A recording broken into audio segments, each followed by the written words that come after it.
Our next topic is natural gas. Natural gas बहुत ही important होती है, ये भी एक फॉसिल फ्यूल होता है। एंड इसकी ज़्यादा इम्पोर्टेंस क्यों होती है? क्योंकि ये ट्रांसपोर्ट करनी बहुत ही आसान होती है। थ्रू पाइप्स इसको ट्रांसपोर्ट किया जाता है। इसे स्टोर किया जा सकता है अंडर हाई प्रेशर, जैसे कि सीएनजी है। सीएनजी क्या होती है? Compressed natural gas. सो जब नेचुरल गैस को हाई प्रेशर पे कंप्रेस किया जाता है तो लिक्विफाई होती है और उसे हम कहते हैं CNG. CNG is used for power generation. Power generation के लिए सीएनजी यूज़ करते हैं। और आजकल जो व्हीकल्स हम यूज़ करते हैं उसमें भी हम इको फ्रेंडली सीएनजी यूज़ करते हैं, क्योंकि सीएनजी जब बर्न होती है तो किसी तरह का कोई हार्मफुल गैसेस प्रोड्यूस नहीं होती, इसलिए इसको इको फ्रेंडली भी, पोल्यूशन फ्री भी कहा जाता है। Thus nowadays it is used as a fuel for transport vehicles and because it is less polluting. So इसे एक और नाम दिया गया है क्या? Cleaner fuel. किसको? नेचुरल गैस को। क्या है? Cleaner fuel.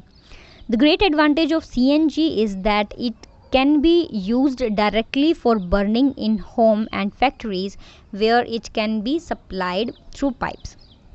एक और एडवांटेज इसका क्या है कि हम इनको पाइप के थ्रू सप्लाई कर सकते हैं और ये डायरेक्टली यूज़ हो सकती है घरों में और फैक्ट्रीज़ में। इसको लिक्विफाई करने की भी ज़रूरत नहीं है, डायरेक्टली हम यूज़ कर सकते हैं और स्टोर करने की भी ज़रूरत नहीं है। पाइपलाइंस जो हैं वो रन करती रहती हैं सीएनजी की, पाइप्स के थ्रू हमारी सीएनजी जो है वो सप्लाई होती रहेगी and we can use it directly. ऐसा एक नेटवर्क जो है पाइपलाइंस का वो हमारा गुजरात में प्रेजेंट है, गुजरात के वडोदरा में। एंड कुछ पार्ट दिल्ली में भी प्रेजेंट है, दिल्ली और गुजरात के और भी देश के कुछ हिस्सों में ये प्रेजेंट है। Natural gas is also used as a starting material for the manufacturing of a number of chemicals and fertilizers. जो starting material होता है, जहाँ से शुरुआत होती है केमिकल और फर्टिलाइज़र्स की, उसमें भी हम नेचुरल गैस को यूज़ करते हैं। जैसा हमने पीछे पढ़ा, नेचुरल गैस से हाइड्रोजन गैस रिलीज़ होती है और उस हाइड्रोजन गैस को हम फर्टिलाइज़र बनाने में यूज़ करते हैं। इंडिया में काफ़ी अमाउंट में नेचुरल गैस प्रेजेंट है। एंड ये कहाँ कहाँ इसका रिजर्वर मिलता है हमें नेचुरल गैस का? त्रिपुरा में, राजस्थान में, महाराष्ट्र में और कृष्णा गोदावरी डेल्टा में। Now you might wonder, can coal, petroleum and natural gas be prepared in the laboratory from dead organisms? जब ये dead organism से ही बनती है तो क्या हम इसको लेबोरेटरी में प्रिपेयर कर सकते हैं? Answer is no.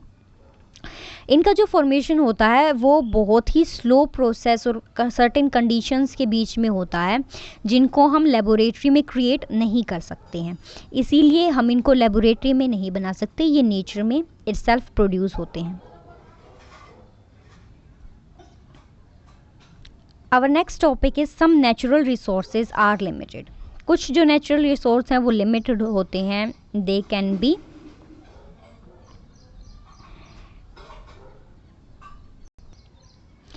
spent and exhausted by the human activities. हमने चैप्टर की स्टार्टिंग में पढ़ा कि कुछ नेचुरल रिसोर्सेज ऐसे होते हैं जो कि एग्जॉस्टेबल होते हैं, जैसे कि fossil fuels, forest, minerals etcetera. Coal और पेट्रोलियम दोनों ही फॉसिल फ्यूल्स होते हैं। डेड ऑर्गेनिजम्स जब मिलियन ऑफ ईयर्स के लिए बरी रहते हैं तो वो कन्वर्ट होते हैं फ्यूल्स में। So on the other hand the known reservoirs of these will last only a few hundred years. जो हमारे ये रिजर्वर्स हैं कोल एंड पेट्रोलियम के, वो कुछ और सालों तक ही रहेंगे, few hundred of years, फिर वो ख़त्म हो जाएंगे।